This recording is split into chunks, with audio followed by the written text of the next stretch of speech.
យើងអាចចាប់ផ្ដើមថាតើប្រព័ន្ធធនាគារគឺជាអ្វីប្រព័ន្ធធនាគារបើនិយាយឲ្យសាមញ្ញស្រួលស្ដាប់ទៅគឺយកប្រាក់បញ្ញើពីអ្នកដែលមានលុយគាត់ផ្ញើមួយជាមួយនឹងយើងហើយយើងយកប្រាក់បញ្ញើហ្នឹងយកទៅជូនអ្នកដែលត្រូវការលុយដើម្បីរកស៊ីឬក៏ចិញ្ចឹមជីវិតឬក៏សម្រាប់អ្វីផ្សេងទៀតទាក់ទងនឹងជីវភាពរបស់គាត់បាទអញ្ចឹងប្រព័ន្ធធនាគារហ្នឹងគឺមានបើនិយាយទៅមានពីរ purpose ទី1 reduction of poverty កាត់បន្ថយភាពក្រីក្រហើយទី2ទៀតនឹងជួយធ្វើឲ្យប្រព័ន្ធសេដ្ឋកិច្ចរបស់យើងនឹង grow មិនថារីកចម្រើនការកាត់បន្ថយភាពក្រីក្រហ្នឹងគឺដោយផ្អែកទៅលើធនាគារគាត់មាន product and service ជាច្រើនហើយធនាគារហ្នឹងបាន customize product and service ហ្នឹងតាក់ទងទៅនឹងលទ្ធភាពនិងការ and the needs of the customer yes this is sorry so this is how the banking system try to plays an important role in the reduction of poverty ហើយទី2ទៀតតាក់ទងទៅនឹងការជួយ economic growth យើងគិតមើលថាតើក្នុងប្រទេសមួយដែលគ្មានធនាគារតើប្រជាជនគាត់យកលុយទៅទុកនៅកន្លែងណាពីដើមមកយកមកទុកនៅខាងក្រោមពូកនៅក្នុងផ្ទះអាហ្នឹងវាមានហានិភ័យខ្ពស់ឧបមាថាភ្លើងឆេះផ្ទះអីទៅគាត់ក៏បាត់បង់លុយរបស់គាត់ហើយទី2ទៀតគាត់ក៏មិនបានទទួលការប្រាក់បញ្ញើដែរព្រោះអីពេលណាគាត់យកប្រាក់មកដាក់នៅក្នុងធនាគាររបស់យើងជូនគាត់ហ្នឹងទី1ហើយទី2ទៀតបើក្នុងករណីគាត់ត្រូវការលុយបើអត់មានធនាគារថាតើគាត់ទៅខ្ចីលុយពីណា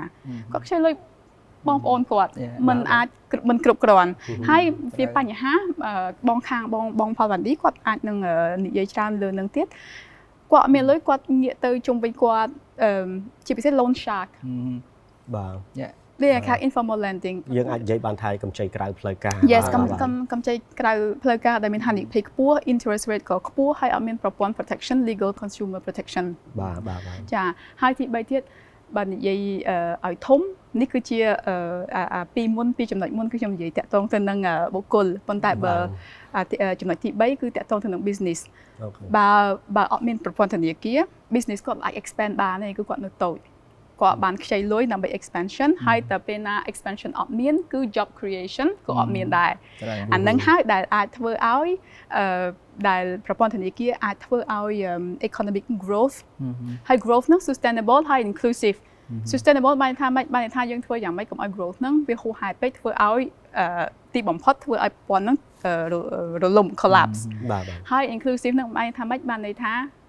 គាត់ទៅកន្លែងណាដែលប្រជាជនយើងរស់នៅបើទោះជានៅក្នុងក្រុងឬក៏នៅក្នុងជនបទហើយ inclusivity ហ្នឹងគឺចំណុចសំខាន់តាក់ទងដែលយើង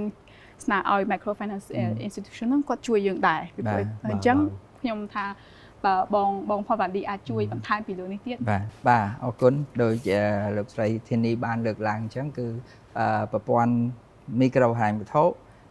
អាចនិយាយថាជាបងប្អូនជាមួយនឹងប្រព័ន្ធធនាគារព្រោះនៅក្នុងវិស័យតែមួយគាត់ថាធនាគារបដោតទៅលើបងប្អូនប្រជាពលរដ្ឋដែលលោកមានប្រាក់ចំណូលខ្ពស់អាចថាមីក្រូហិរញ្ញវត្ថុក៏បដោតទៅលើប្រជាពលរដ្ឋដែលលោកមានប្រាក់ចំណូលទាបឬក៏មធ្យមហើយជាពិសេសនៅតំបន់ជនបទដាច់ស្រយាលដែលធានីបានលើកឡើងមកអញ្ចឹងប្រព័ន្ធមីក្រូហិរញ្ញវត្ថុនេះបានកកើតឡើងក្នុងទសវត្សរ៍ទី90បាទហើយជាការកកើតពីគម្រោងអភិវឌ្ឍរបស់អង្គការសង្គមស៊ីវិលហើយបន្ទាប់មកបានក្លាយទៅជា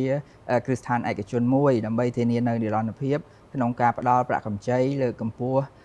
មុខរបរខ្នាតតូចក៏ដូចជាអាជីវកម្មខ្នាតតូចរបស់ប្រជាពលរដ្ឋហ្នឹងដើម្បីឲ្យលោកអាចមានលទ្ធភាពទទួលនៅសេវាហិរញ្ញវត្ថុផ្លូវការមួយដែលមានកិច្ចការពារដោយច្បាប់ជាពិសេសកិច្ចការពារចំពោះអតិថិជនដោយធានីបានលើកមកអញ្ចឹងសេវានេះគឺសំខាន់ណាស់គឺយើងចង់រួមបញ្ចូលប្រជាពលរដ្ឋទាំងអស់មិនថានៅទីក្រុងឬជនបទទេតាគឺថាធនាគារលោកអាចធ្វើកិច្ចការច្រើននៅទីក្រុងនៅទីប្រជុំជន